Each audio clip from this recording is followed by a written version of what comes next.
Toy Story taught me if I got rid of my childhood toys, yes, my toys would be sad, but eventually they would find a new child who would love them just as much as I did.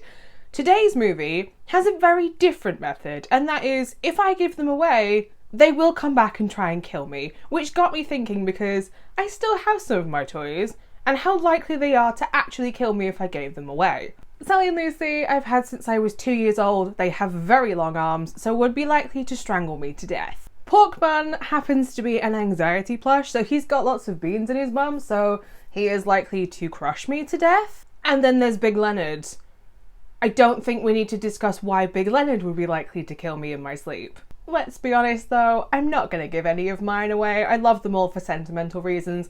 But today's movie is what happens when you do get rid of your childhood toys and they are not happy about it. But if you don't know anything about Benny Loves You from 2019, let me quickly fill you in. Jack, a man desperate to improve his life, throws away his beloved childhood plush after the death of his parents. It is a move that comes with disastrous consequences when Benny the bunny springs back to life with deadly intentions. If you're new here, I go by Hordes and I talk about all things horror here on my channel on Mondays and Fridays. But as always, when it comes to movies that I have never seen before, I am now going to go and watch Benny Loves You from 2019 off camera. So that way, if you too decide that you want to watch this movie, nothing will be spoilt for you because nobody wants to watch a movie you've just watched somebody else watch from start to finish. Love me! Joe Frost the Super Nanny would have a field day with the family in the opening scene of this movie, but luckily, Todd the teddy bear has also had enough with this child's entitled bullshit. You guys are in a crisis. I'm on my way. Benny is like the reverse version of Chucky from the Child's Play / Chucky franchise. Like, Chucky is very like, I'm gonna kill absolutely everybody that stops me getting to Andy because I need to steal this kid's body. Benny is like, I am going to kill absolutely anybody that stops me from being with my boy Jack, and I'm going to do whatever it takes to stop anybody coming in the middle of that. So he's a bit like a really toxic ex that you break up with, but they don't accept the breakup and continue on like absolutely nothing has been said, and you're like, I swear we broke up. Like, some people you need to break up with more than once, and that's Benny. I think that the last 30 minutes of this movie is far stronger than the first hour of this movie, but the entire plot line in the middle where Benny kills the dog,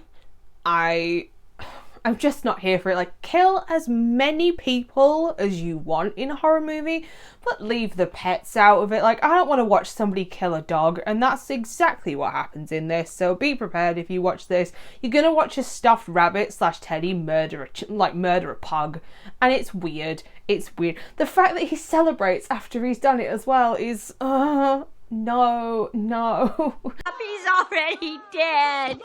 Honestly, I really wanted to like this movie, but it suffers from the same thing as a couple of movies I watched recently, and that is the trailer makes you think that you're getting a very different movie to what the movie actually ends up being. And I hate that because I'm pretty sure that you are supposed to root for Jack in this movie, and I will be honest and say I was rooting for Benny the entire time because not a single person in this movie is likeable, and that's a writing issue. I should not be rooting for the murderous teddy bear in the beginning. I should not be rooting for the murderous rabbit for the entire movie. I shouldn't be rooting for the murderous doll at one point. Like, it's a pure writing issue, and Richard, one of the characters in this, can get in the fucking bin because, God, what an asshole.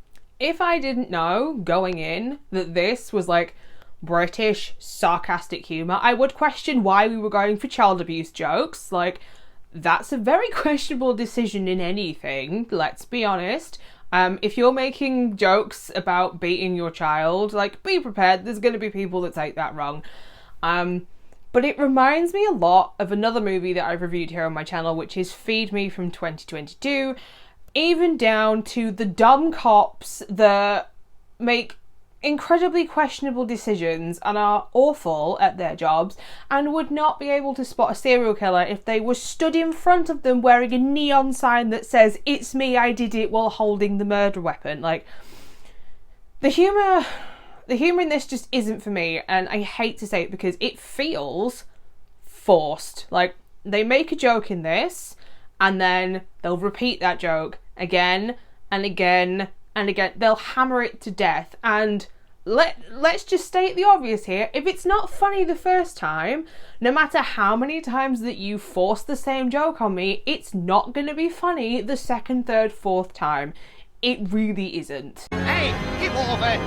It may sound like I disliked absolutely everything about Benny Loves You, which isn't true. I actually really liked the character of Benny in this. Even if he does wobble above the ground, because the CGI is a little bit sus. I mean, it's a lot sus if I'm being honest, and the practical effects in this are also a bit sus. Like, if you closed one eye and squinted the other one so that was also closed, then it might look realistic. Like, that's the level of CGI we're talking here. But Benny is likeable, and that's a good thing for me. Like, everybody can relate to having some kind of childhood toy, and can you believe that if toys could be sentient beings, they would do this to protect their owners? Absolutely. Benny just takes it to the extreme in every sense. Like, your boss wouldn't be safe, your friends and family wouldn't be safe. Benny hears you say "I love you" to someone and Benny says absolutely not. Benny Loves You is another perfect example of a movie that just isn't for me. It's not my taste, it's not my sense of humour. The gore and the violence, I like that, but everything else just, it's not for me. So in the end, I am actually going to give Benny Loves You from 2019 a 2 out of 5 stars. And that's because I love Benny. Benny is such a standout in this movie. I love the violence, I love the gore, but the humour just falls so flat to me. And in a horror comedy, I'm going to need you to hit both points. I'm going to need the horror and I'm going to need the comedy. So if one of them isn't there, it's going to immediately have a knock-on effect on my score.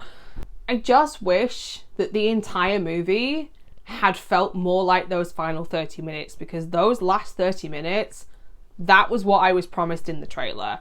So it's a shame to say that this one fell flat. It really is. But the end line in this movie, that hits a little bit close to home. I think anybody who's ever had a childhood toy that they have loved to death will understand how great that last line is. So there you have it, my initial thoughts and my review for my first time watching Benny Loves You from 2019. If you've also seen this movie, I would love to know what your thoughts and opinions are down in the comments section down below. Whether you loved this movie, hated this movie, it just wasn't for you. Whether you're now going to watch this movie or skip this movie, like, feel free, tell me down below. If you would like to know every single movie that I watch, not just the ones I talk about here on YouTube, you can also find me over on Instagram and at Letterboxd over at HordesOfHorror. And I will be back on Friday with another list video this time, and I will be talking about some movies that I want to recommend to people that I do not think get the attention that they deserve. So until next time, bye.